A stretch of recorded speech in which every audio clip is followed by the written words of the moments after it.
Om Sahana Vavatu Sahana Bhunaktu Sah Viryam Karavavahai Tejasvinavadhitamastu ma vidvishavahai.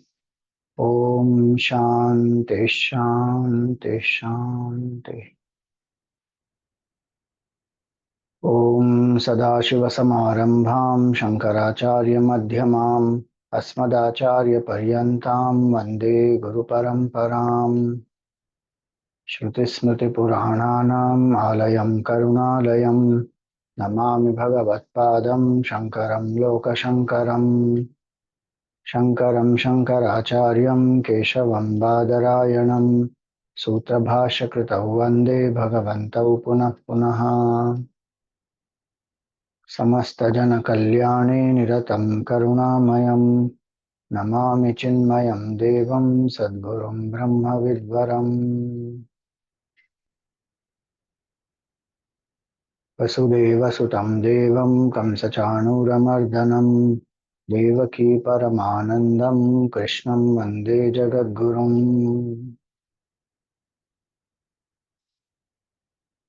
Hari Om, salutations to all. So, 11th chapter, we are seeing the description of the Vishwarupa as given by Arjun himself now. Earlier, we saw the description as it was given by Sanjay. Sanjay was describing to Dhritarashtra that what did Arjun see. Then we saw how Arjun himself starts describing, and in that we see Arjun is not only describing the uh, physical attribute. So from 15th shloka onwards, this description of Arjun starts, where he says that I see all the devatas, I see Brahma, Vishnu, Mahesh, and I am seeing this rishis, serpents, many heads, many feet, many hands, all that he sees, stomachs, mouths, eyes, and he doesn't see the middle, he doesn't see the beginning or the end. Then he also sees some specific forms. So, which he already said earlier, that Brahma, Vishnu, and Mahesh, and then he describes the specific form of Vishnu Bhagwan here in the 17th verse, where we see he says, Kiritinam, Gadinam, Chakrinam cha. So, one who has the crown, who has the Gada, who has the Chakra. Gurudev's explanation is very beautiful of what the symbolism is of the Shankha Chakra Gada Padma. So very nicely he says, the conch blows and calls man to duty. And if there be a generation of men who listens not to the higher in themselves, who are restless, so restlessness, war, pestilence, famine, storms, chaotic social and communal disturbances visit them. This is the club. So Gada. So the conch is the higher call to live in a selfless way, to live in harmony with nature, to live with love and compassion amongst each other. But if one doesn't listen to them, then the club is all this. Even after this punishment, if there be a generation so totally dissipated that it cannot improve them, it cannot improve, then comes the discuss, the sharp-toothed wheel, ever revolving, the whirling of time, Kala Chakra, to annihilate the irredeemable generation. And what about the lotus? The lotus is the first one. So the lotus, he says, is peace, joy, auspiciousness, and happiness. That is the nature of human being. And the conch is to live anchored in this lotus. This is for generation, for the society outside. If you see individually also, conch is the higher call in us to live the higher values of life. With the mace, Bhagwan drives out our tamas, our rajoguna. With the discus, he cuts the ego, destroys the ignorance, and lotus is the symbol of fulfillment, detachment, blossoming forth in one's true nature. So either way, so Arjun is now seeing, he says he is seeing Kiritinam, Gadinam, Chakrinam cha, Tejo Rashim full of light, effulgence, and further he went on to say that that's where we had stopped last time, that you are the supreme who has to be known, Tvamaksharam, you are imperishable, Paramam Veditavyam, the supreme goal, the knowledge of whom I have to gain as a human being. As a human being, this is the supreme thing to be known, knowing which nothing more remains to be known. That Tvamaksharam Paramam Veditavyam, Tvamasya Vishwasya Param Nidhanam. You are the very abode of this entire universe, Param Nidhanam, treasure house of this entire universe. Tvamavyaya Shashvata Dharma Gupta. You are unchangeable as well as the protector of the eternal Dharma, Shashvata Dharma Gupta. In detail, we saw what is Shashvat Dharma, why it is Sanatan Dharma. The Vedas are Sanatan, Bhagwan is Sanatan. You know, the Vedas are not even, so it is said Vedas are not even created by God. Why? Because if they are created, they will have a beginning. Vedas are beginningless. Anantavai Vedaha, it is said. So Vedas are beginningless. Bhagwan is not created. It has not come into being with creation. There is no one particular author of the Veda. Then Veda is the very breath of Bhagwan. So how breath and the individual coexist, like that Veda and Bhagwan coexist. The nature of Bhagwan is Veda. That's why we call Veda Bhagwan. We worship the Veda itself as Bhagwan. For us, it's not a book. And that's why Veda is eternal. Bhagwan is eternal. Sanatana is our culture, that's why. Bhagwan is the protector of Sanatana Dharma. So, Tamavyaya Shashvata Dharma Gupta and Sanatanastvam, that's why Bhagwan is called Sanatan. You are Sanatan. So, Sanatan, Avyaya, Shashvata, Akshara, all the four mean the same thing. We may use in different contexts, but they all mean imperishable. So, Sanatanastvam Purusho Mato Me, you are that supreme Purusha. That's where we had stopped. Continuing further, he says, Anadimadhyantam Ananta Viryam Ananta Bahum Shashi Surya Netram Pashyami Tvam Deepta Hutasha Vaktram Swatejasa Vishwamidam Tapantam. Anadi Madhyanta Ananta Viryam. So he says that I see you without a beginning, without middle or end. Anadi, that an has to be added with all. An adi, an madhyam, anantam. So anadi madhyantam ananta viryam. And also it means infinite ananta viryam. Infinite is the power of Bhagwan. So without beginning, without middle, without end, meaning no boundary of space, time, causation. Bhagwan is infinite. That is one. Ananta viryam. Infinite is the power of the Lord. Whatever happens in the world happens by the glory of Bhagwan, the power of Bhagwan alone. And Arjun is seeing, like how electricity empowers all the lights and generators and fans and whatever, AC and all the electrical equipment. Somebody who is sitting in a power station knows that, oh, this electricity alone empowers this everything. Otherwise, individuals only intellectually know, but somebody sitting there in the power station sees the grids and sees, oh, this particular area is taken care of by this grid, this by this grid, like that one sees the whole thing. Arjun is seeing, Arey, everything is happening in the world by Bhagwan's power. You and I think that is happening by our power. What is our power? Nothing. And that's why he says, that Are Ananta Viryam, Bhagwan's energy is Ananta.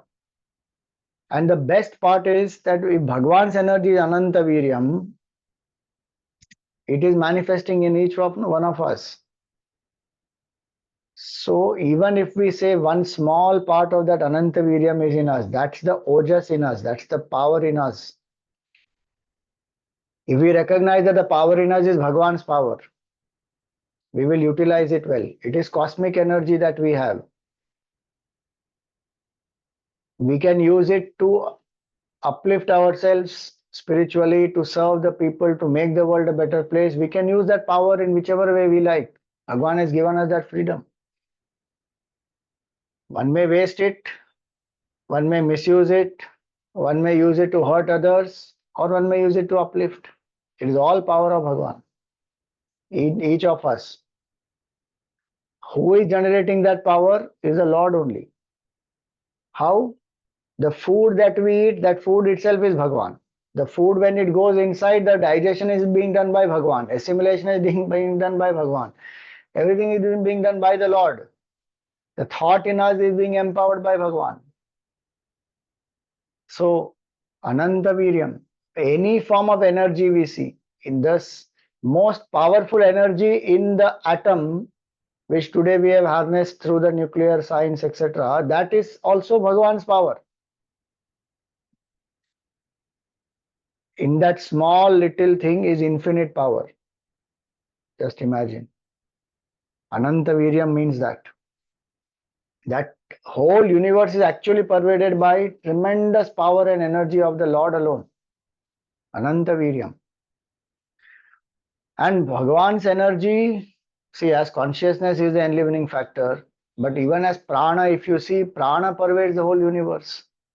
There's prana in the food, that is the grossest prana. There's prana in water, in the sunlight, in the air, in the space. Everywhere prana is there. But that prana also is jada, it is inert energy only, but still that energy is empowered by the Lord.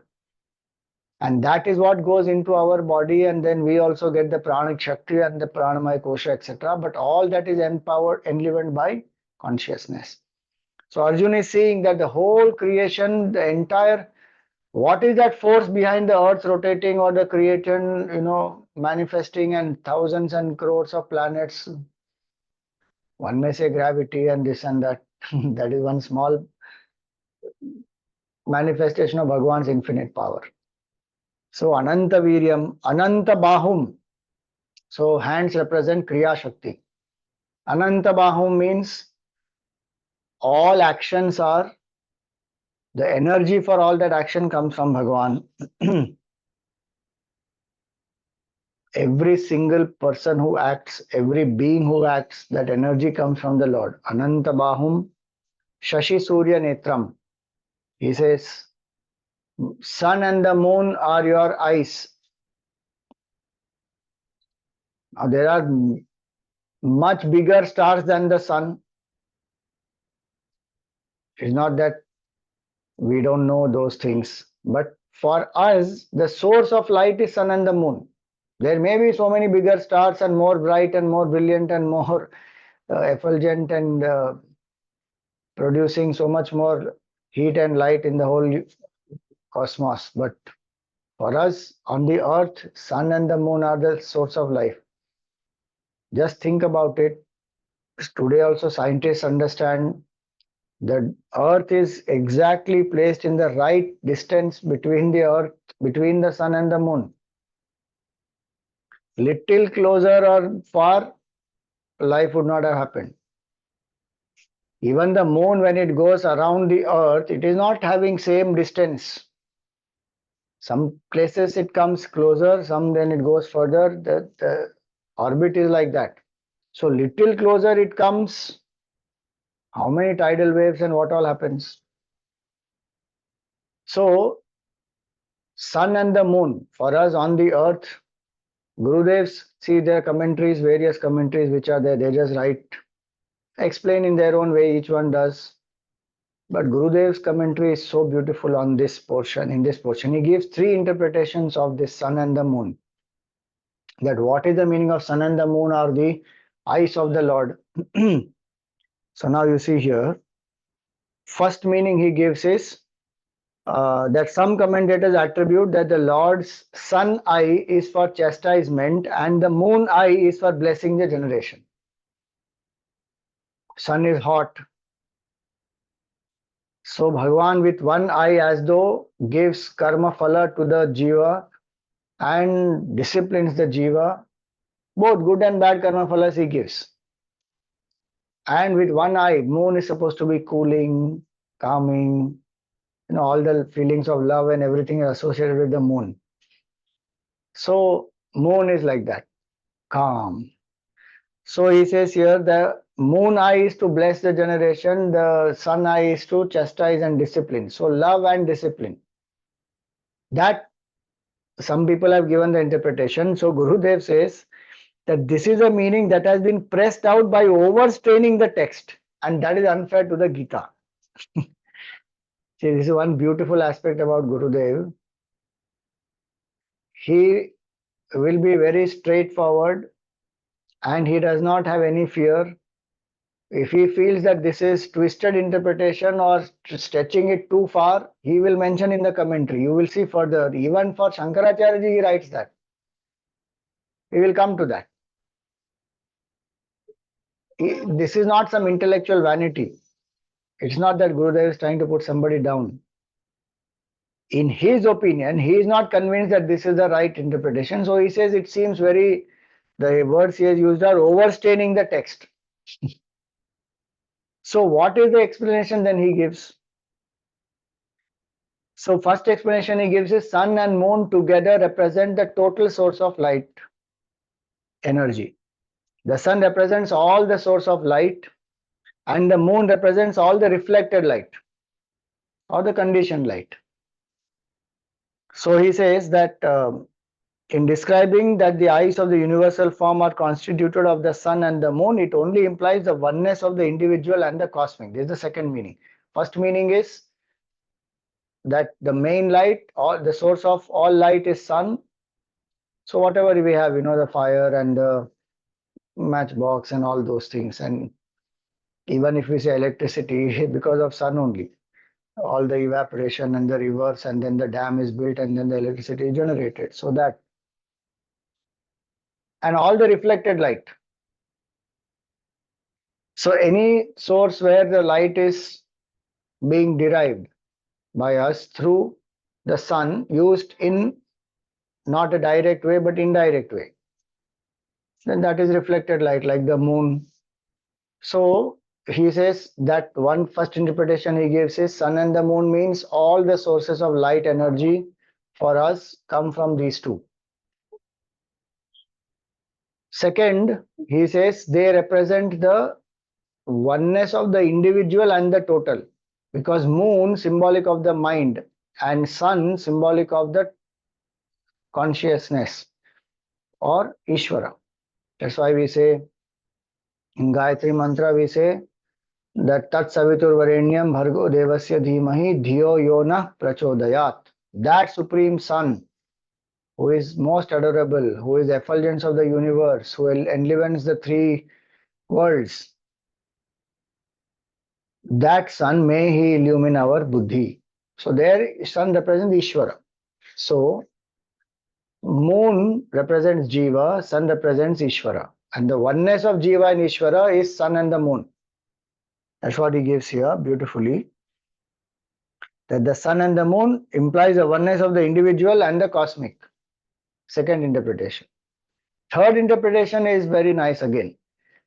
That for us to see, the principle of light is necessary as well as the physical organ is necessary. Meaning the capability to see enlivened by consciousness, that is principle of light, and the fleshy organ, the eye, that also has to be there in a appropriate condition, then only the eye can see. If either of these two are not there, only the principle of light is there, without the eyes, vision won't happen. If only the fleshy eye is there but there is no capability to see, one can't see again. So that's why he says here that the principle of vision All the ice in the whole universe is described as the pair of ice in the universal form of the Lord. Therefore, in the technical language of Vedanta, it has been aptly described here that the sun and the moon being your eyes. So, the principle of light is the sun, fleshy eye organ, eye is the moon. If both come together, then vision happens. So, this is the symbolism that Gurudev gives.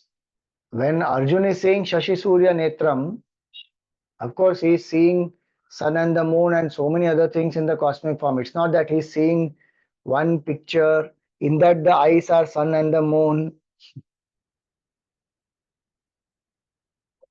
One should not think of it directly like that. One has to understand the deeper significance. So that's why Ananta Bahum Shashi Surya Netram Pashyami Tvam Deepta Hutasha Vaktram.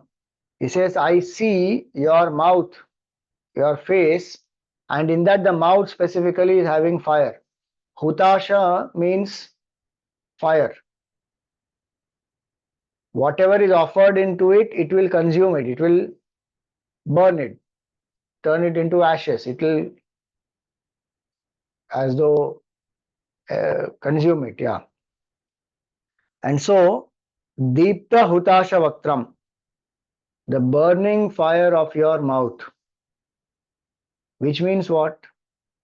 So Shankaracharya says that it means whatever offering we do in the Havan is going to the Lord. And Arjuna is literally seeing that, array, so many people. One meaning is whatever we offer into the Havan, meaning through literally the Havan that we do, and we chant the Vedic mantras and we say Indraya Swaha Idam Namama, Varunaya Swaha Idam Namama, or we chant anything, no Gayatri mantra when we chant, Gayatri Havan if we do, Ganpati Homa we do, Mrityunjay Havan we do, offer to Bhagwan. It literally goes to Bhagwan. Why? Because fire is his mouth and fire will consume everything.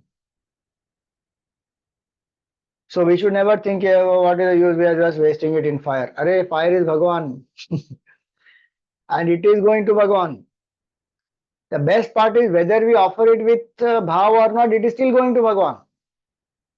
If we offer it with bhav, then of course our mind is elevated. Spiritual surrender happens, we experience higher states of consciousness, our karmas get burnt and destroyed. Many things happen through the Havan. But the point is, even if without that we are offering, it is still going into fire. It is still going to Bhagwan. So, I'm not saying so we should do it without having bhav, but all I am saying is nothing goes for a waste.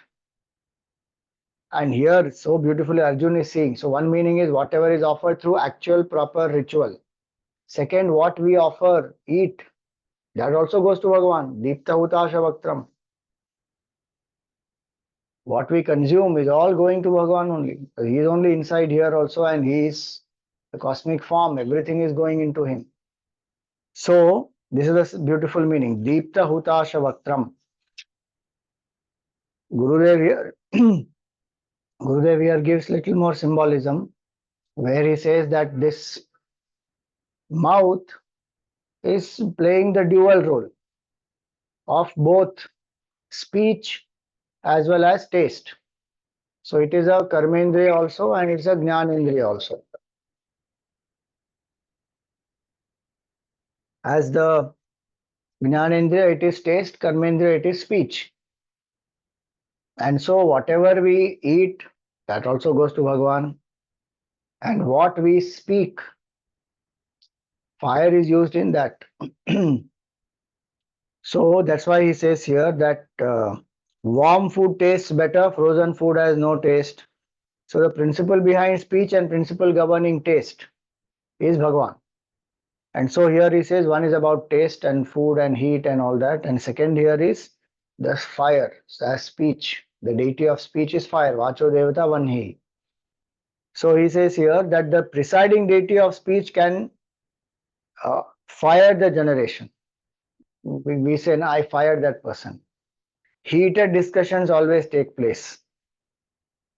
You know, we always say they had a heated argument, or his speech was very fiery. I fired this person.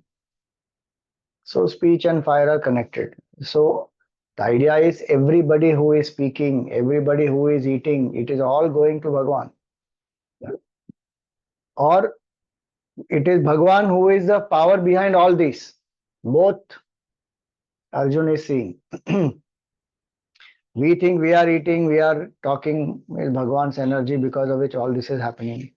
So Ananta Bahum Shashi Surya Netram Pashyami Tvam Deepta Hutashavaktam and Swatejasa Vishwamidam Tapantam. With your own energy, you are as though, you know, one is enlivening the universe, but otherwise it also means what? Sustaining this life. Tapantam, literally tapantam is you are heating.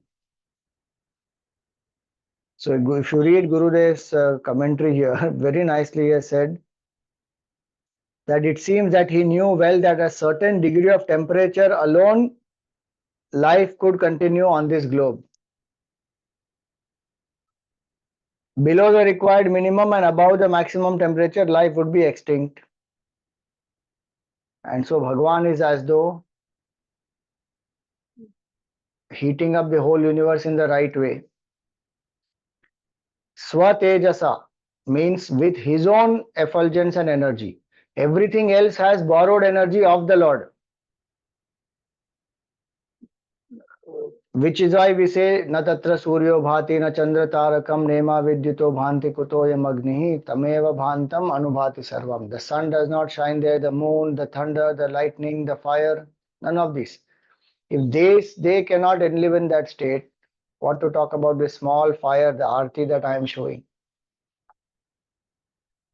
Tameva bhantam anubhati sarvam. In that shloka, in that mantra, this is Upanishadic mantra. It is not Tvameva Bhantam. So many people chant it Tvameva Bhantam Anubhati Saram. It is Tam Eva Bhantam. Tam here means Bhagwan. It is after the effulgence of Bhagwan that these get enlivened. Without the presence of the divine, they cannot function. And so, Swatejasa Vishwamidam Tapantam. Everything else depends on Bhagwan for their energy, light, effulgence. Bhagwan doesn't depend on anyone. Swatejasa Vishwamidam Tapantam.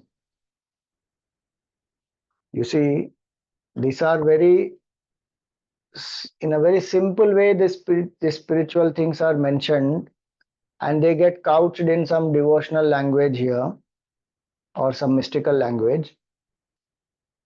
But if you go into science, you will understand that many of these things are said in a little different way. So, Rupert Sheldrake, if you read his work, he will say that he will speak about the origin of life, various life forms and how they evolve, etc. But he says the first life form is self-formed. And that's why he says God exists. He says no matter what science can do, the first cell which has come is self-existent. From there only everything else has come. The Big Bang happened. What was there before it? If you ask that question, that whole mass of energy, it was there. How did it come? That is there evident by itself. It is not created before. It is self-existent. So the ultimate cause will have to be uncaused cause, which is self-existent, which does not depend on anything else. Everything else depends on it. So whether you call it energy, whether you call it biological cell, whatever you want to call it, that here it is light and energy. Swatejasa Vishwamidam Tapantam.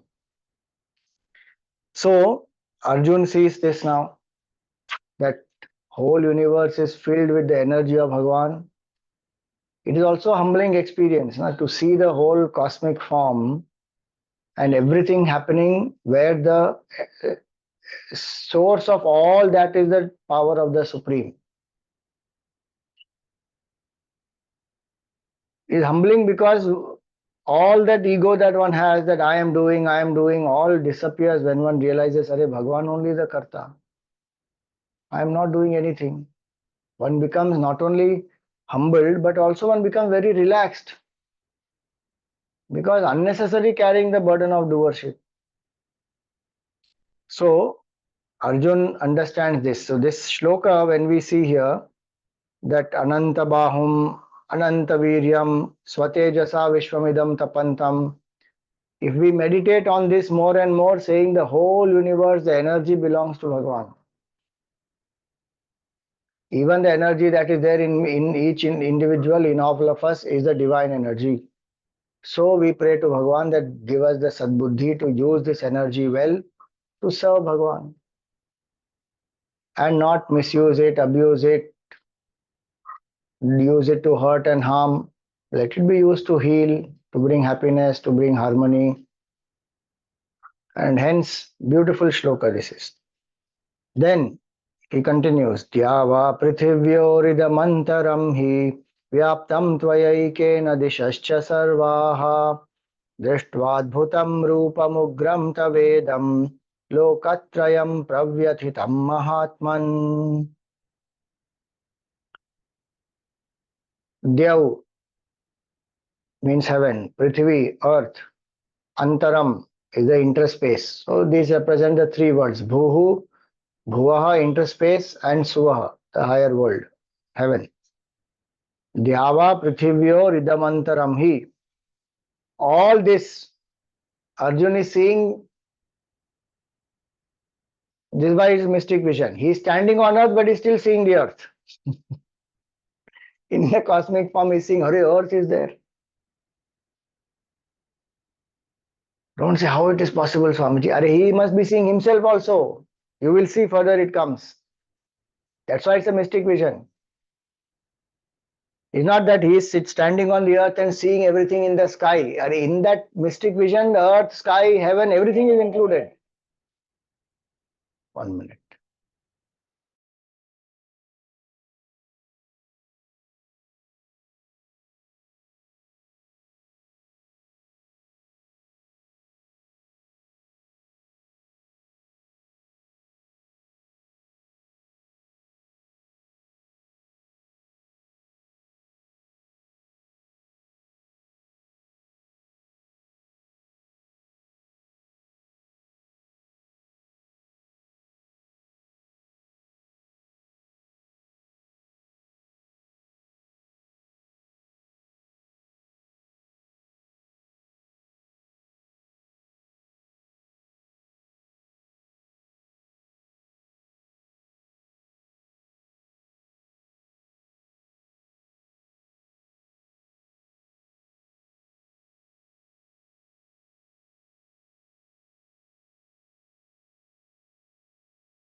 So Arjun is seeing the cosmic form because of that divine vision. He's seeing everything in it. So earth also, himself also, Krishna Bhagavan also, everything in one massive canvas as though he's seeing everything there. So earth, interspace, heavens, and in whatever in these three means these three are symbolic of all the worlds. Seven up and seven down. Dyava prithivyo ridam antaram hi. Vyaptam tvayaikena dishascha sarvaha. You alone pervade all this and all the 10 directions. Drishtva adbhutam rupam. I am seeing this most wondrous form of yours.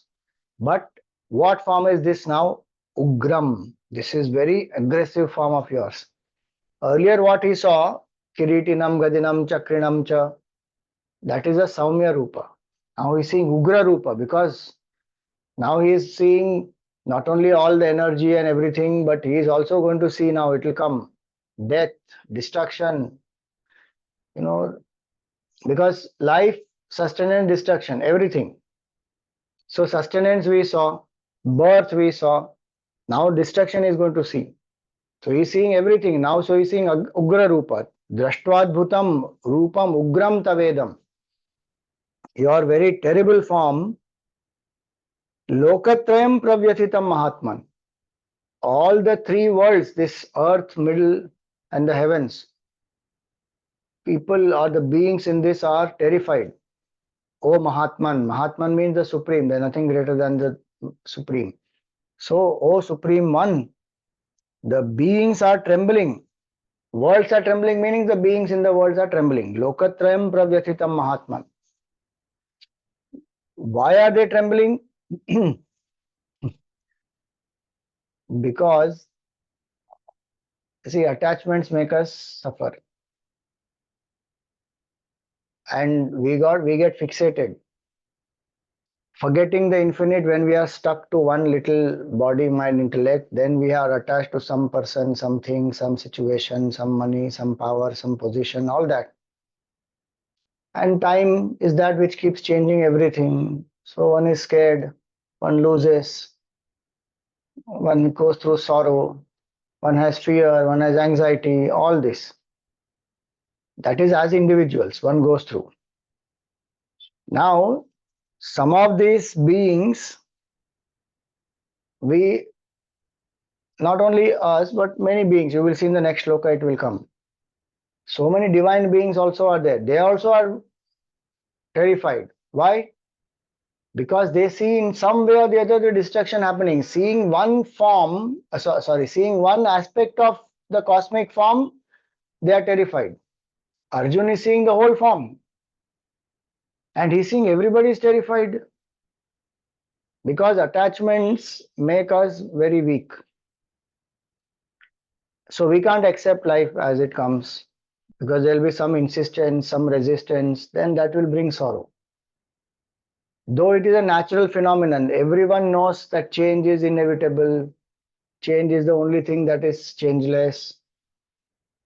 Still, when the change happens, one is either disappointed or one resists it or one doesn't like it, one feels anxious about it. All that happens. And that change can happen in any form. It can be for the positive also, it can be for the negative also. Though in the ultimate picture, it will all work out to be the best. But when we don't know that big picture, then we get stuck. That's why I said fixated when we become, then our mind gets terrified. Some drought, some famine, some earthquake, some business loss, some accident, some heartbreak, disappointment, relationship issue. This one will go through. Now, when one is going through that, then one is scared. This is only one small part of the cosmic form of Bhagavan. Imagine then Arjun is seeing all this happening to all the beings simultaneously. And that's why he says this, that three worlds are trembling. Lokatrayam pravyathitam mahatma, looking at your Ugra Rupa. Ugra Rupa Bhagavan is where the death and destruction are seen. Bhagavan takes Ugra Rupa for many reasons. One is the natural Ugra Rupa will be there because death is a part of, it is the another side of creation. They go together. So one is that. And so for us it appears Ugra. In a limited way, if the example has to be given, if a doctor has to operate and do a surgery and cut a limb, etc., the doctor will do it as a matter of fact because that is to save the patient. But for anybody else looking at it, it looks terrible. Hey, what is this? He's cutting and there's blood and this, that. But he has to do it because the patient has to be saved.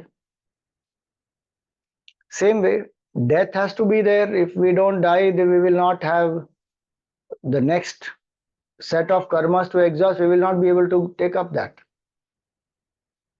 So one is the natural process of life and sustenance and death. In that, Ugra Rupa is the death part. Other is Bhagavan will chastise through the karma phala. So when negative karmas are done, the negative karma phala will come and the person will suffer. Bhagavan at that moment is the karma phala data. He appears to be Ugra, but the heart is full of compassion for that jiva. Like the judge has to give a punishment. Now, judge may feel bad about it, but if the person has done something and the person needs punishment, then the judge has to give. He has to give.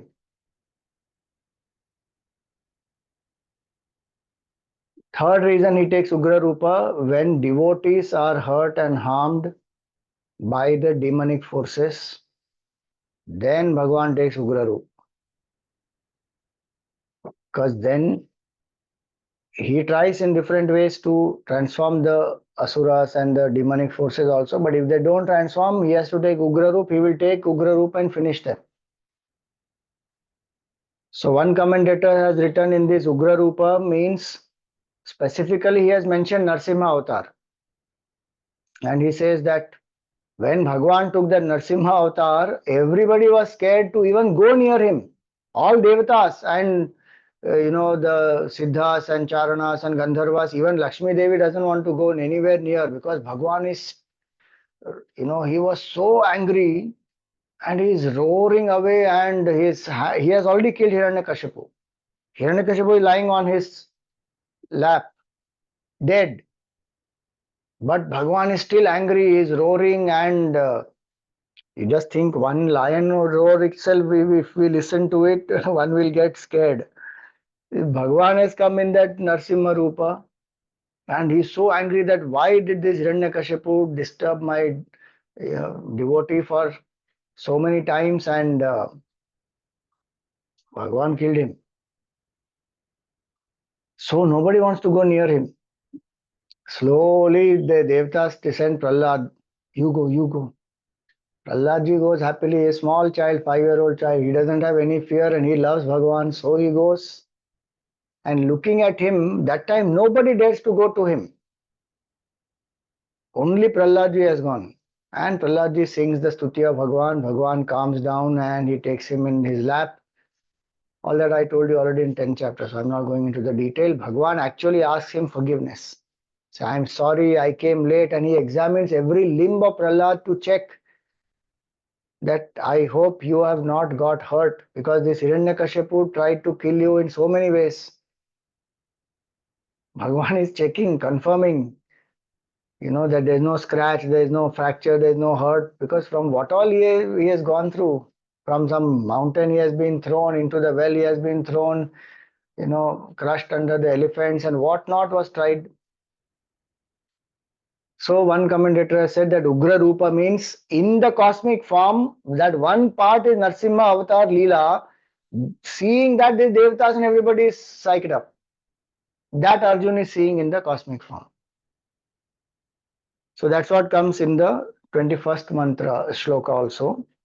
Amihi tvam surasangha vishanti kechid bhita pranjalayo grinanti swasti tyuktva maharshe siddha sangaha स्तुवन्ति त्वां स्तुतिभिः पुष्कलाभिः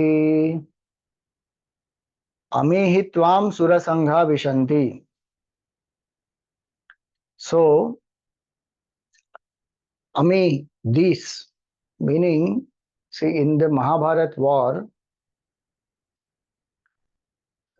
the Pandavas and Kauravas, they have come in front of each other. Now the war is going to happen and all that. But there are many divine beings who have come down to destroy the dharmic forces. Just like in Ramayana, many devatas and divine beings came down in the form of vanaras to ensure Ravana is killed. Because if Bhagwan has come down to save the devatas from Ravan, they should also do something to serve Bhagwan. They can't be just standing there and saying, chalo Bhagwan, you do work for us, you kill Ravan, we will enjoy the benefits of that. Brahmaji tells all of them. When Vishnu Bhagwan agrees to go down, Brahmaji says, hey, Bhagwan is going down, you also go. And Brahmaji also comes, means all the devatas they send their tej. So Brahmaji comes down, his Amsha is Jambavan. Then Sugriv is the Amsha of Surya. Indra, Pavan Devata, like that. It's different. Pavan Devata's Amsha is Hanumanji. So like that, all different devatas, their Amsha comes down to serve Bhagwan. In the same way, Krishna Bhagwan, when he came down, adharmic forces have to be destroyed.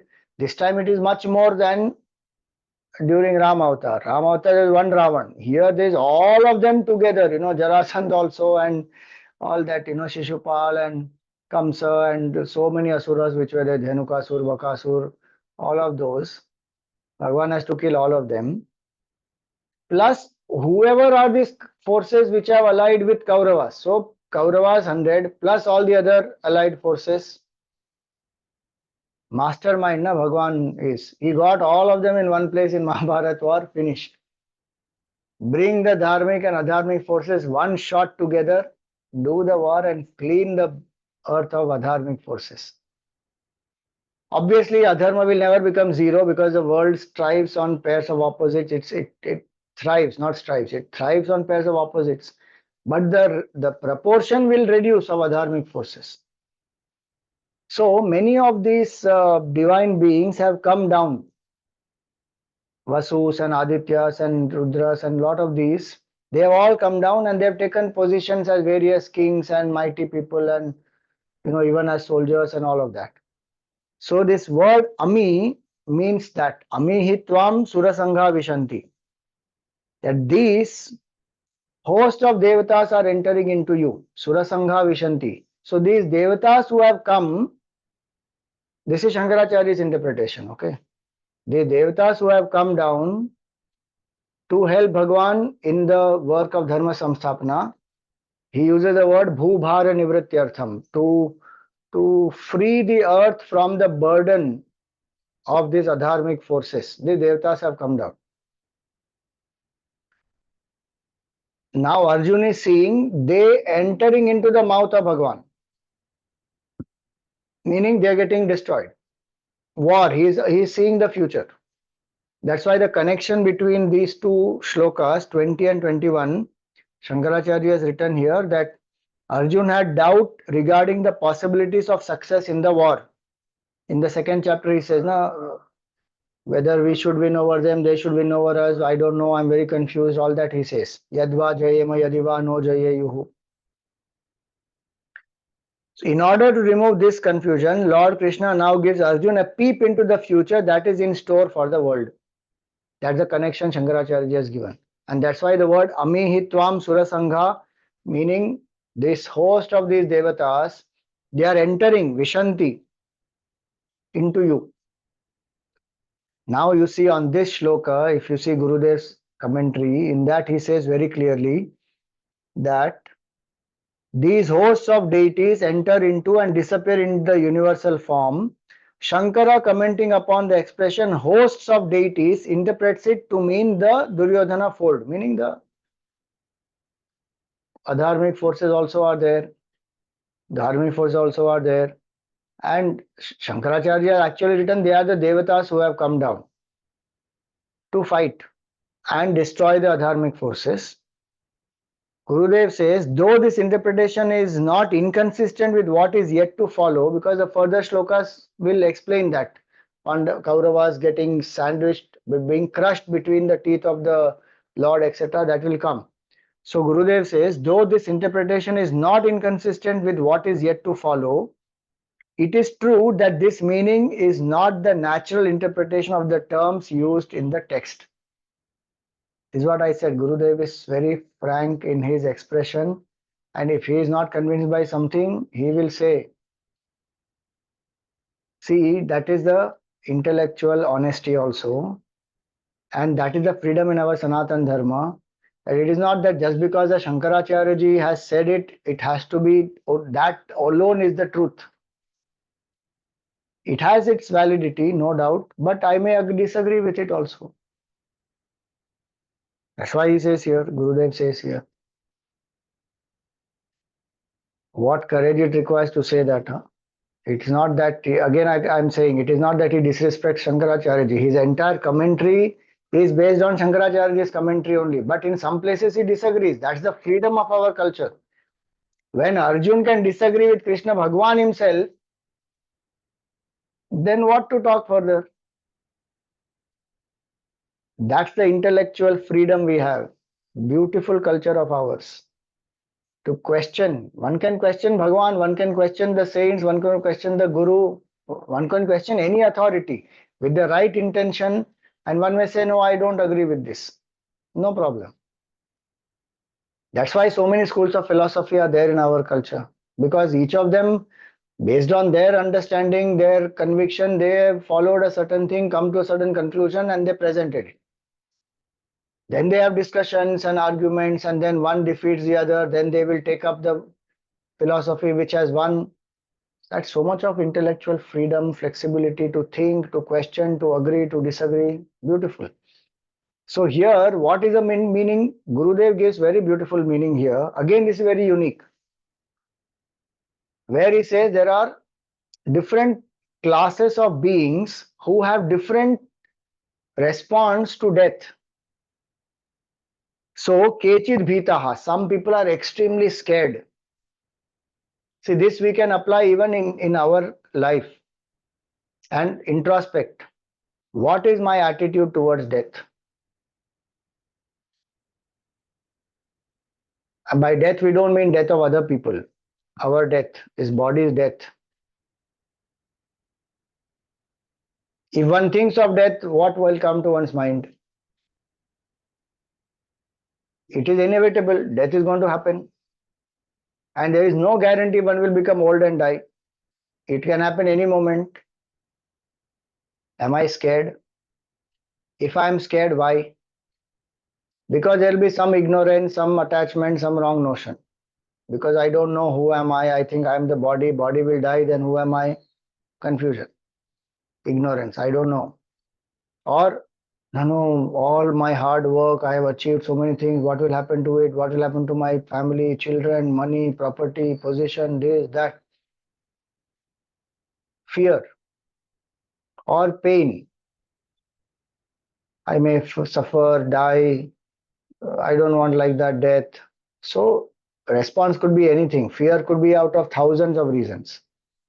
So he says, Kechit bhitaha. So he's seeing some beings are facing death with lot of fear, anxiety, worry. What will happen to me after I die? I have done so many bad karmas. Will I really suffer in hell? All kinds of anxieties can be there, fears can be there.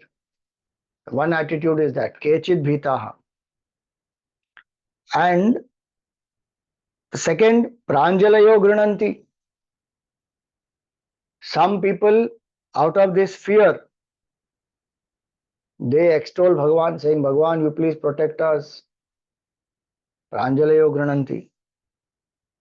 Then swasti iti uktva maharshi siddha sangaha. Then there are great people who are so detached, who are so calm and balanced. They are not scared. They watch as a play.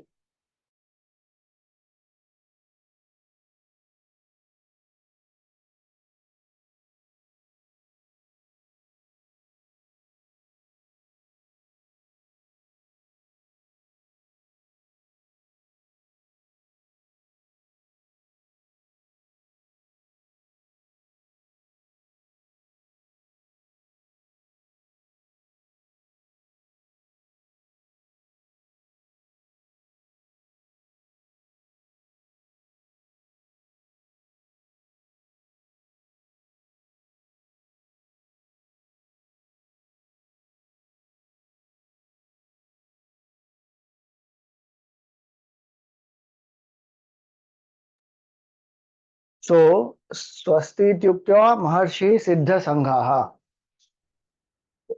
Um, these great rishis, siddhas, maharshis, all of them, they only watch this as a play that is happening because they are anchored in detachment, in devotion. They have clarity that only the body drops, which is the grossest part of our personality.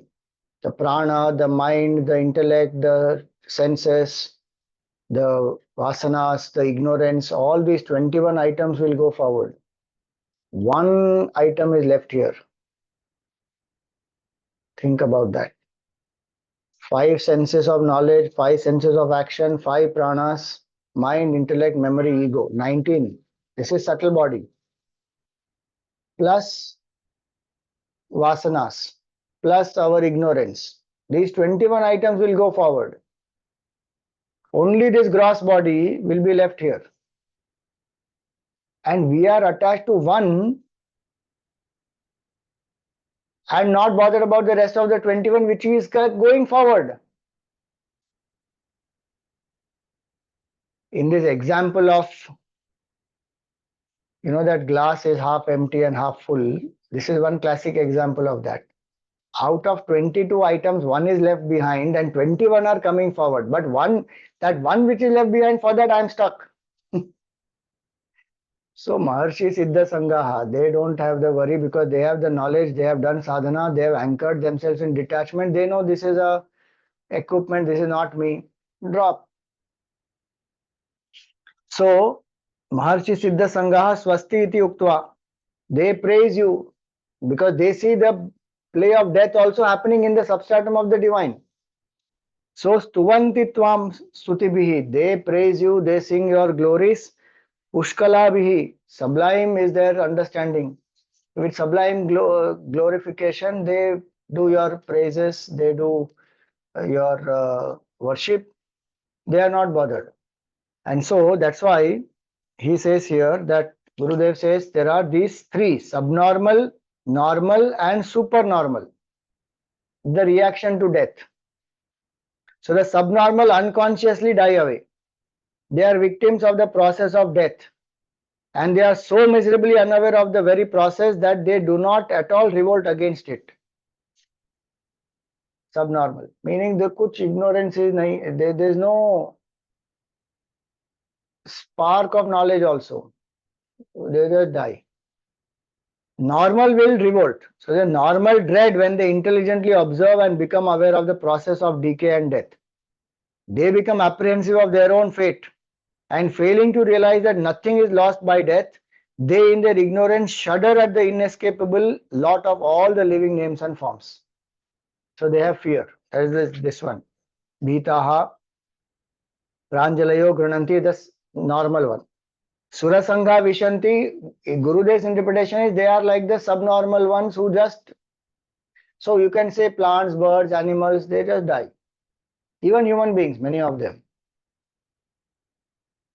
Meaning the whole life is lived in ignorance, unawareness about whatever is higher, and then one dies also like that. Not that they don't have pain or they don't have attachments, they have, but that much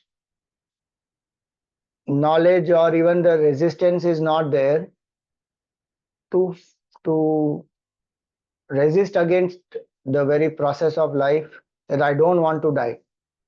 Die. So subnormal, normal, then he says supernormal.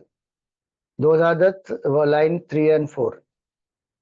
So he says there is yet another set constituted of supernormal men who have sufficient apprehension of the totality and its behavior, and who are not at all perturbed even if what is happening in the universe every day were to visit them also one day.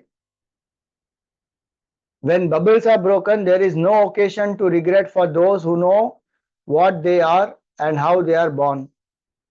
Similarly, when the Siddhas see the upheaval that precedes a dying culture's reorientation, they recognize therein the mighty power of truth and wish only good luck and peace to the world so reconstructed by the very hands of the Lord. So, this is a beautiful interpretation Gurudev gives. Again, very unique. Some of these are absolutely unique. If you read other commentaries, you won't find any of these mentioned there. They would have just said, okay, he's seeing Devtas are entering into it, and there's fear and there is anxiety, and Siddhas are not attached to it, so they are praising Bhagavan. That's all. The literal meaning will be given. See the beautiful way Gurudev has described here. So stuvanti tvam stutibhi pushkalabhihi. Now when you are said Sura Sangha, now what is the Sura Sangha? So the 22nd verse, he just enumerates. All these we have seen in 10 chapters, so I am not elaborating. Rudraditya vasavo ye cha sadhyaha Vishveshvinau marutaschosmapascha Gandharva yaksha surasiddha sangha Vikshante tvam vismitaschaiva sarve. So the Rudras we saw 11 Rudras, Adityas 12 Adityas, Vasavaha, so the Vasus 8 Vasus, and then the Sadhyas. The Sadhyas we had not seen, so I'm just going to explain that part. So the name, there are 12 Sadhyas.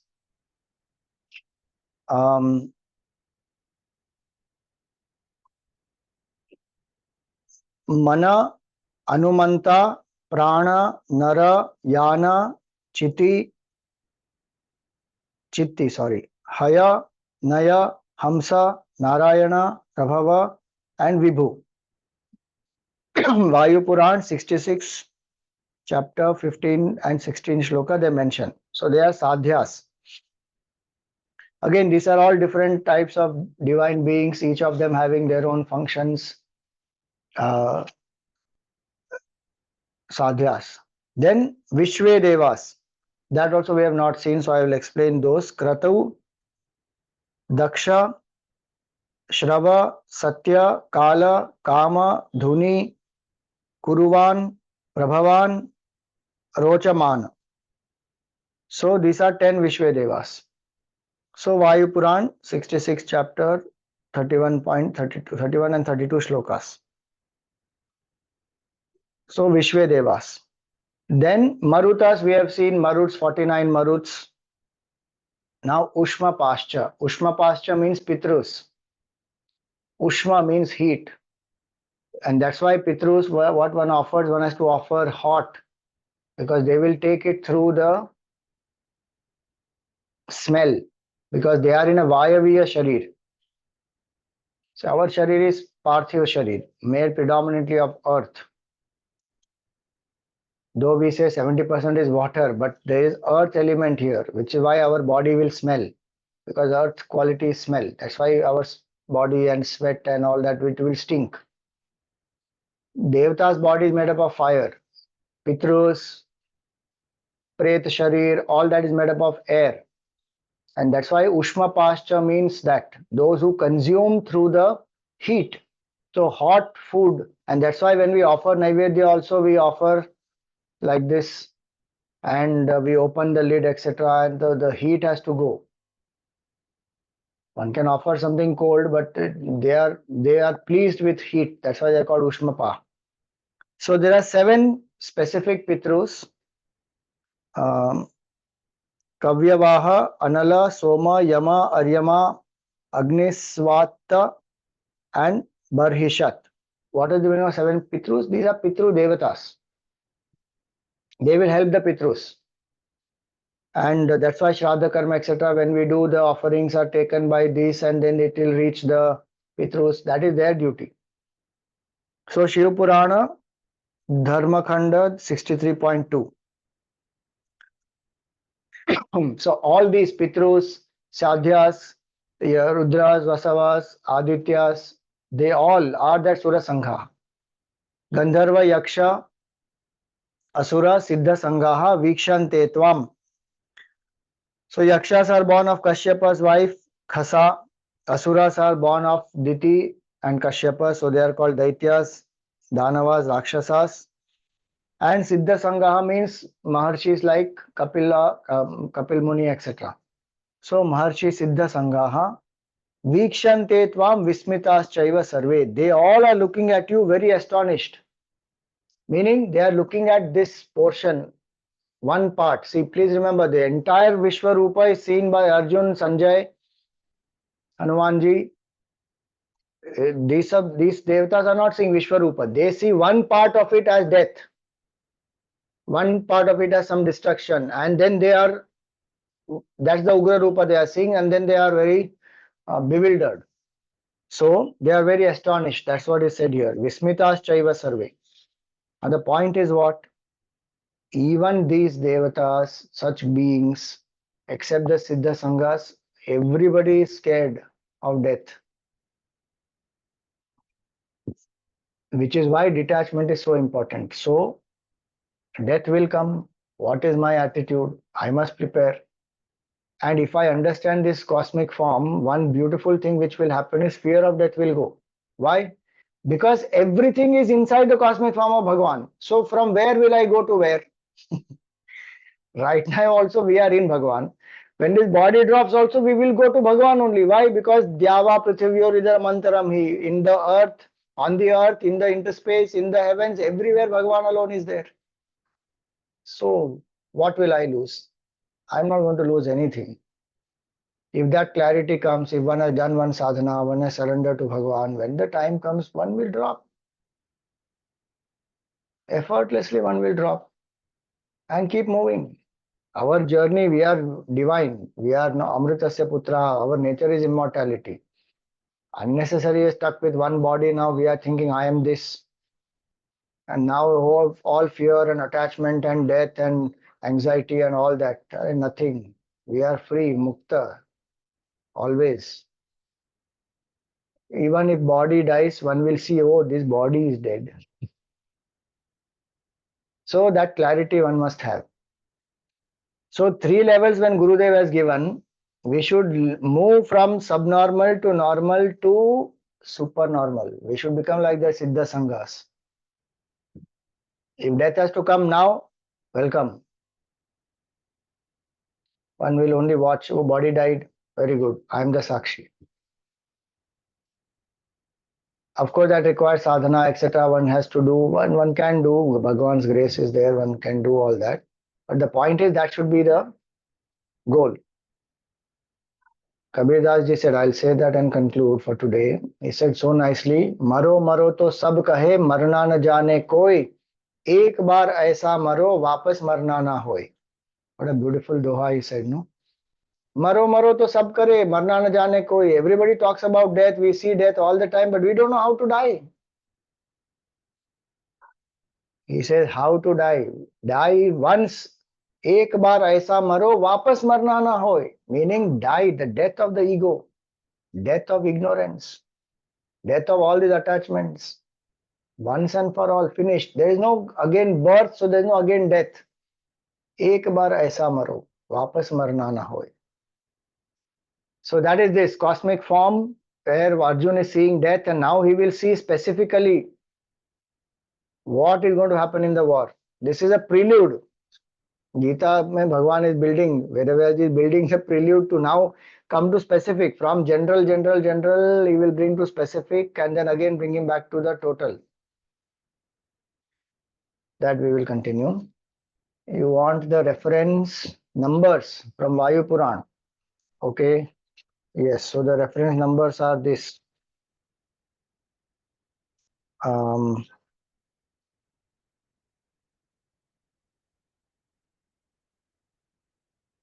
Vayu Puran. So about the 12 sadhyas, Vayu Puran 66.15 and 16. Then 10 Vishvedevas are Vayu Puran 66.31 and 32. And 7 Pitrus, Pitru Devatas basically they are, is Shiva Puran Dharma 63.2. So now that is what it is. All right. For today we will stop here. We will thank all our Yajmans.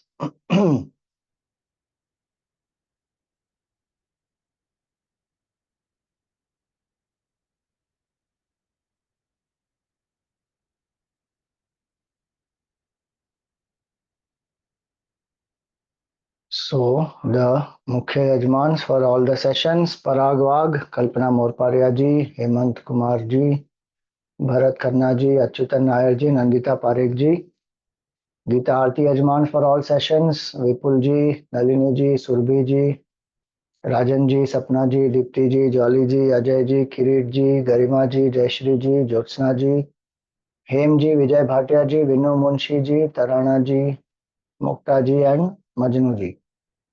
The Dainik Yajman for today, Chawla Bhimani ji, Meenakshi ji, Nihar Oza ji and Ranjita Bhatt. And the Aarti Yajman for today, Urvashi Thakur ji, Manjari Parekh ji, Harsha Desai ji.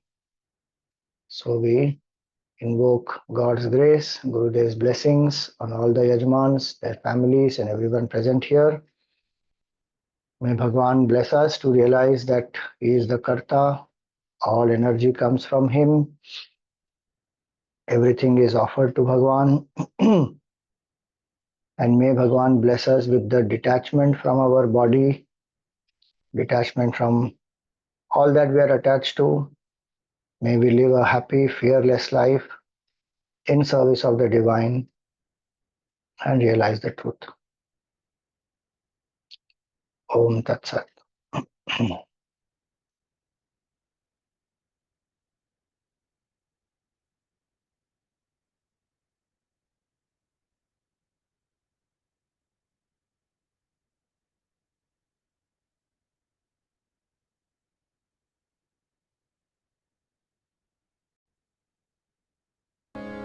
ॐ जय भगवद्गीते मैया जय भगवद्गीते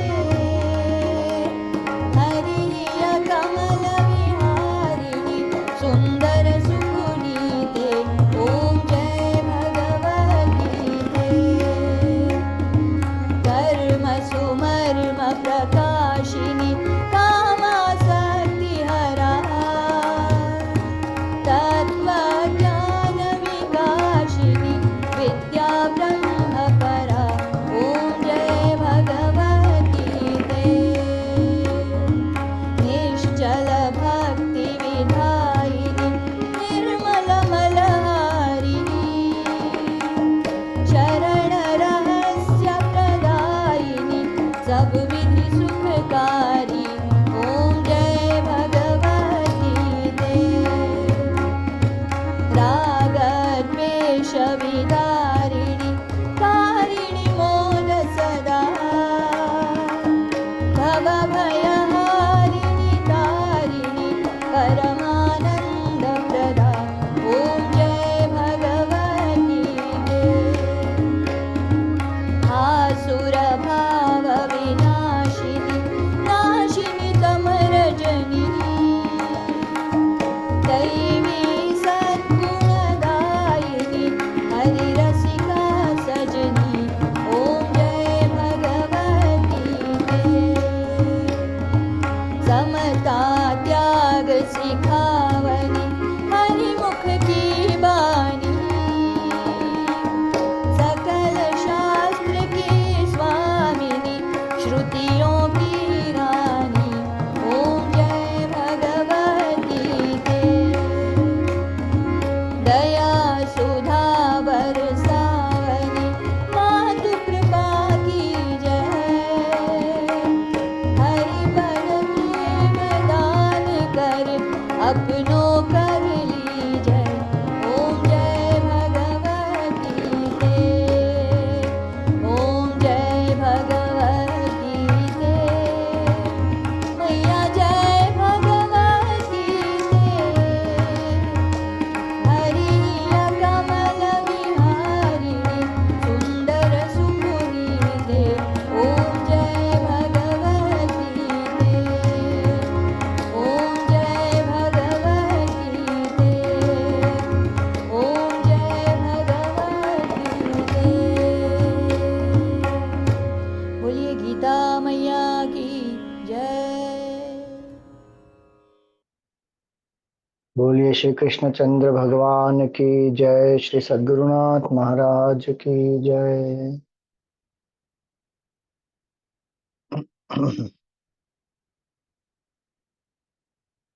Yes, Malaji. Hariam Swamiji, Yeah. I have two questions. One small one that do we have any shloks or mantra which we can chant just to thank God, just for gratitude? Because I looked at the Pushpanjali, I looked at the net also, I couldn't really find. It's basically all pratna and other things, but just for gratitude, I couldn't find anything. Mm, so specifically, when I don't remember immediately as of now, there are a few mantras where it is implied, where we say Kayena Vacha Manasendriyarva, where we surrender everything to Bhagwan. That is one. Um,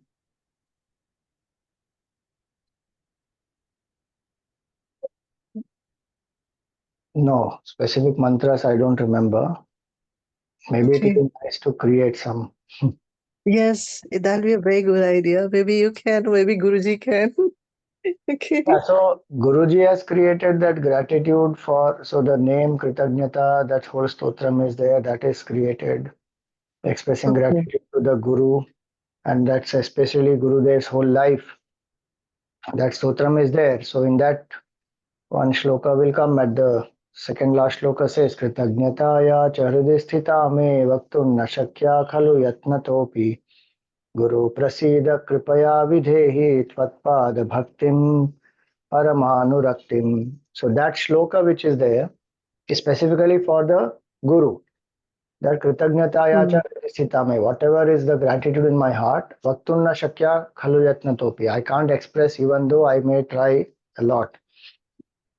Guru mm. Prasida, oh Guru, please preside over and Kripaya Videhi, please bless me with what? Tvat Pada Bhaktim, with the devotion to your lotus feet. Paramanuraptim, that is the means of supreme liberation. So if you want to, you can rephrase that verse, and then instead of Guru, you can even say Prabho Prasida Kripaya Vidhi. Okay. That one can always say, saying that I feel a lot of gratitude and there are no words to express. I thank you for everything. And please bless me with more and more devotion to your lotus feet, which is the best form of, is the best means for liberation. So that's a general meaning. This is Kritagnyata Stotram, verse number 10. So like that, Okay. one can reinterpret, but specifically, I don't remember. There may be in so many other stutis, some devotees would have expressed gratitude for sure. Uh, Mm, Lots of devotees who have sung the praises of Bhagwan or expressed gratitude, that will definitely be there. mm. Like how it has come into popular lore, that I don't remember any specific. Okay. In case you do share, but I will look up to this Kritagnyata Shlok 10 you said, no? Yeah, I think I'll find it on the net, I guess. yeah. Okay. So now a little bigger question. When a devotee has a vision, of his Ishta Devta, like for example, when Sri Ramakrishna had the vision of Kali Mata, it was not what you say a common reality. Only he could see, and no one else could really see. So what I have heard and what I have understood is that if the mind of the devotee is pure and powerful, then the devotee can project the vision of his Ishta. And of course, just because it is a projection, that doesn't mean it is not real. Of course, it is real. Sri Ramakrishna did see uh, Kali often. But now in this chapter, this Divya Chakshu is there. So is it that you need some Divya Chakshu to see the vision, or just a pure and a subtle mind, or maybe both is same? And also, I just thought of this that anyway there is a concept of Drishti Shrishtivad, which says everything is a projection of our mind only. So is there a link, or I'm just mixing, not linked? Mm. So Divya Chakshu, as we spoke about it when we covered those verses, Divya Chakshu means a pure and a single pointed mind. Point one. Point two, the levels of purity and single pointedness that are required are much higher for the divine vision to happen. It may not be what we regularly see in our daily life in terms of absorption in work, doing things with complete attention. That is one small part of it. That may still be concentration, but purity of mind is much, much, much higher where the ego is very thinned out, impurities are not there, kama, krodha, lobha, moha, mada, matsarya has been overcome. Many of those states one has attained, then only that level of purity has come, then the divine vision happens. Point three, when we say it's a projection of the mind, please remember it is not a projection. But Ishvara is not a projection of human mind. If we talk from Brahman standpoint, then only all these different things will come into play. When we say I am a jiva, then Ishvara is as real, as you said in your question also. And it is not that jiva is projecting Ishvara because of his mind. And because of that, nobody else is able to see. Ishvara, who is there in the specific forms, the jiva is able to see because the jiva has attained a certain level of purity of mind and single pointedness through whatever sadhana and tapasya. Because this word projection creates all kinds of confusion. In that projection, Mm-hmm. the onus is on I. So it is as though I am projecting and really those forms don't exist. And because my mind has been going on worshipping a particular form, now that form is being projected. That's a wrong notion that sometimes gets into our head. If Jiva is there, Jagat is there, how real they are, you said in your question, same reality Ishvara also has. But the difference is this: Jiva and Jagat both are created by Ishvara. It is not that Jiva and Jagat, because they have a certain level of reality, Ishvara has same level of reality. So Jiva is projecting the world, and so Jiva is also projecting Ishvara. No, no, it is not like that. Because identification with this body, mind, intellect makes us feel I am the Jiva, then the world is real. So then Ishvara also is real. But because I'm identified with the Jiva Bhav and a body, I think Ishvara is not real. Because I believe only what I see. So world is appearing very real to me, but Ishvara is not appearing real to me. Then we study Vedanta, and sometimes the confusion gets into the mind that if I am Brahman, everything else is a projection, it is unreal, and it is at Jiva level. So Jiva is projecting everything, including Ishvara. No, no, Jiva cannot, Jiva has no power to project Ishvara. Because who is Ishvara? Ishvara is independent of the Jiva. Jiva is dependent on Ishvara. Ishvara is not dependent on Jiva. So Ishvara is Brahman using the power of Maya, assumes the Upadhi, which is the totality, which is Ishvara, appearing in specific forms to guide the Jiva to come out of their false identification, to realize absolute oneness, that you are not the Jiva, Ishvara is also not real, world is not real, you are Brahman. For that Mm-hmm. Jiva, Ishvara has taken a form. Whether that Jiva likes it or not, that form of Ishvara exists independently,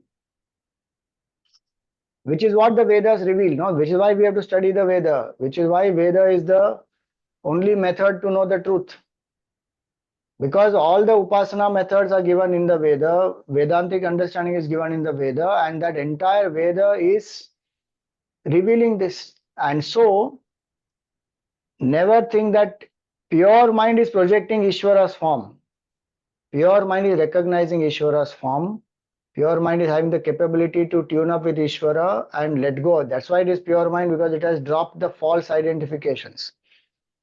And so, as long as that Jiva Bhav is there, Ishvara will be there, but a pure mind, for pure mind, Ishvara is real. For an impure mind, world is real. And so the projection of the impure mind is the various raga and dvesha in the world.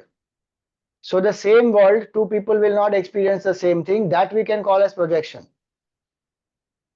because it is their interpretation. Ishvara is not a projection like that. If the devotee of Mother Kali sees Mother Kali, Raj Ramakrishna sees, some other devotee also will see Kali in the same way. Of course, the connection will be different, so the responses and the interactions will be different, but it is same person, I mean the same form, Ishvara. So Vitthal, how Namdev will interact with Vitthal, how Tukaram will interact with Vitthal, how a Sopan Bhai will interact with Vitthal, may be different based on each of the temperament, but all of them are seeing Vitthal with the same characteristics, and maybe something more or less depending on their bhav. So Bhagwan appears to them in their the way in which they want, they identify and they love. But Vitthal is an independent entity who exists. Vitthal is not a projection of one devotee's mind. And that's why that is one aspect. Drishti Srishti Vada, when we come to Drishti Srishti Vada, as I see the whole world appears to me, that is only to say that the world does not exist independent of me. Mm-hmm. Mm-hmm. Okay, Srishti Yatha Drishti Tatha Srishti. And as I see the world appears to me, which means that the world is not by itself existing on its own. Second, if it was existing on its own, everybody would have seen it in the same way, but each of them are seeing it in a different way. So that means that the my perception I have to question that Mhm. Drishti Srishtivada is meant for that. It is not to say that world is a projection, so God also is a projection. No, no, no. It is meant for me to understand the illusoriness of the world. It is meant for me to understand that something which I don't like uh, or I like. So raga and dvesha is developed, and so I am averse to some things and I am attached to some things. But by itself, what is its nature? If I inquire into the depth of it, I will come to realize it is Brahman finally. It is meant for that type of a sadhana to turn a person introvert, to let go of raga and dvesha, to not give it so much of reality, because based on my raga and dvesha is my whole experience of life. So I run towards what I'm attached to, run away from what I'm averse to. In that raga and dvesha, I don't see the reality. Like when we say snake is a projection, so somebody is seeing a snake, somebody is seeing a garland, somebody is seeing a stick, somebody is seeing some crack in the earth. That is Drishti Srishtivada. Yatha Drishti Tatha Srishti. What does that prove? That proves that whatever their perception is illusory, because they are not seeing what is. Because if they Mhm. inquire into what is, they will see, array, it has only a rope, then none of these other things exist. And based on that, what they perceived, their whole vyavahara of fear, anxiety, or whatever, based on whatever they perceive, is all illusory. So Drishti Srishtivada is meant for that. In this, still the position of Ishvara is the same. That Ishvara only created this Jiva and this Jagat. But the relationship between this Jiva and Jagat is what? For the Jiva, the Jagat appears real. So Drishti Srishtivad says, no, no, no, it is illusory. It is not real. So that the Jiva will inquire, then what is real? Oh, then substratum is real. How to know that? Mhm. Surrender to Ishvara. That is the purpose there. Okay. Okay, thank you. That's good. This vision of Kali Mata, I think Sri Ramakrishna saw, Vivekananda saw, Totapuri Maharaj saw, and Correct? even Yogananda. Four people at least I've read that they've seen that vision. So I also went there thinking what is so special, but I guess everything is lacking in me. So yes, thank you No, so much for your it is. explanation. It is. See, Ramakrishna only made Totapuri and Vivekananda have darshan of Mother Kali. He only Mm, set up the appointment between Vivekananda and Mother Kali three mm, times. mm, mm, And so, if we go there with the prepared mind, we will also have. And it's mm. not only in that place, we can have anywhere, wherever we are also. But that much tuning we have to have. By itself, that place has its own importance in terms of vibration, and the Mahatma was there and all that. And going there will definitely impact us. How much ever we may recognize it or not recognize it, definitely it will have an impact, and it will give a boost in the spiritual sadhana for sure. Right. Okay, thank you so much, Swamiji. Thank Thank you.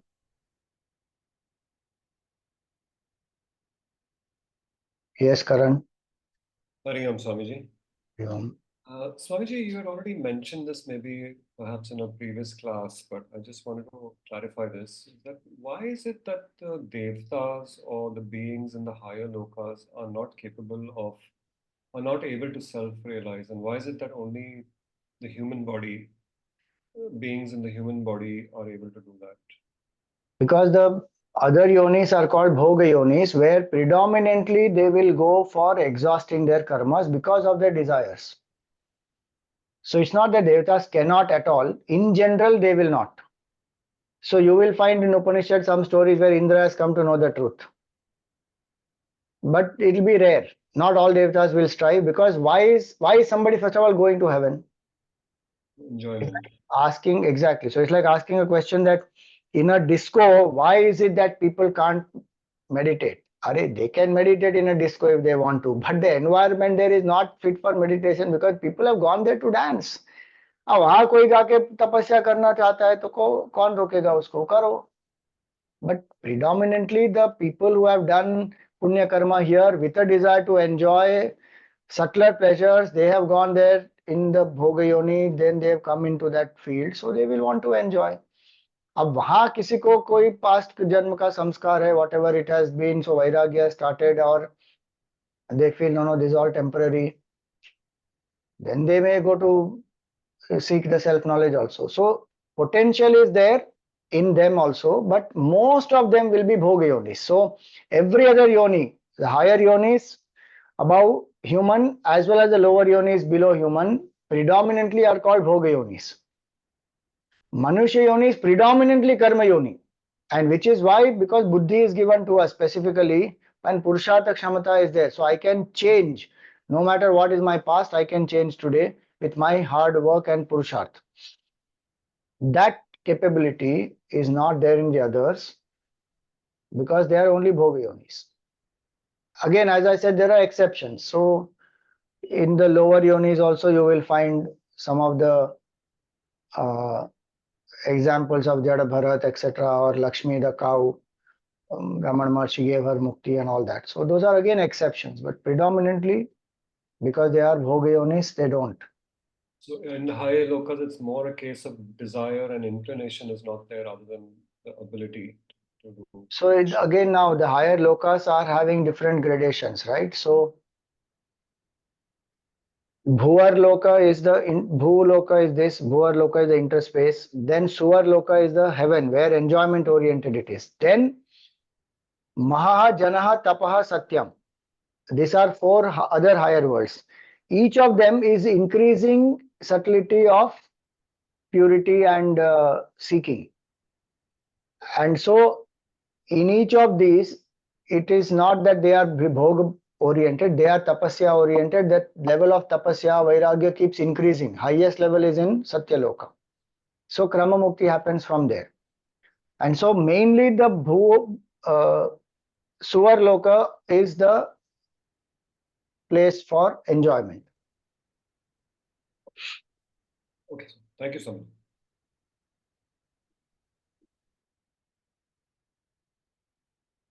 Yes, Kedareshwar. Hari Om Swamiji, I had one question which has been there for some time, so I thought I should just ask your opinion. It's basically about the study of astrology, right? That's a science developed, and the moment a child is born, people take out, do the, create the kundali of the child, and that becomes like a sort of a direction of what will that particular person bear as fruit of his karmas and things like that. Now, knowledge of this, is it helpful for a Vedantic student? Because ultimately we are talking about surrender, we're talking about self-realization, but at the same time, these things are also sciences which have been developed. So what should we, in our mind, take it in terms of, should we be serious about it or just ignore it? So if we go by the Vedic understanding, Jyotisha is not meant for predicting the course of life. Jyotisha as a Vedanga is meant for understanding the planetary positions so that we calculate the appropriate time to do certain rituals, to attain certain benefits for certain propitiating some devatas or getting certain results or doing certain daily duties. It was meant for that purpose. And the idea was that a grahastha will need to do these things, even other ashrams except sannyasi. So one will need to do some rites, rituals, do certain samskars, so namkaran and this janev samskar and vivaha samskar and samavartan samskar and so many of these where devatas will be invoked, and where even the other things that one does in the daily life, if one does according to the being in tune with the cosmos basically, then the effect of it on the individual and the result that one wants will be effective, which will be more productive. So it was meant for that, and in and through that the purpose was to understand that however glorious the karma may be, however beautifully it may be done in the right time with the right attitude, right ingredients, everything, the result of that karma will be very limited. It can give you temporary pleasure here, it can give you temporary pleasure in the hereafter also. It cannot bring lasting fulfillment. So finally, one has to go to the Guru, seek the knowledge of the self if one wants fulfillment. And so, in your question, when you are asking about a Vedantic student, for a Vedantic student, if the purpose is clear that I want to know the truth, I may be playing a specific role in the daily life as of now, as a whatever, brahmachari, grihasthi, vanaprasthi. For those roles, if I need to do certain things, yes, I can do a few things as per my duty. And to make it effective, if I need to use astrology, which today people are using to predict what will happen in which place, in which time, whatever, then okay, if it helps me, I can do. But otherwise, it is not necessary. Focus should be on doing my best, serving Bhagwan through whatever roles I have, living in a sattvic way, doing my purushartha, not becoming tamasic, not becoming very selfish, doing whatever is required, dedicating it to Bhagwan, contemplate on the self. For a Vedantic person, this much is enough. One doesn't need to go into astrology as a science. But Thank if you. it's going in the other, in the, as I said, other roles, then in certain situations it may become necessary, like marriage, etc. Astrology will play an important role because one should find out as per the graha chart, etc. of the two individuals, what is the matching and compatibility, and what are the possible dangers, etc. So in those things one may utilize, but as a Vedantic student, not necessary. Okay. Thank you. All right, thank you everyone.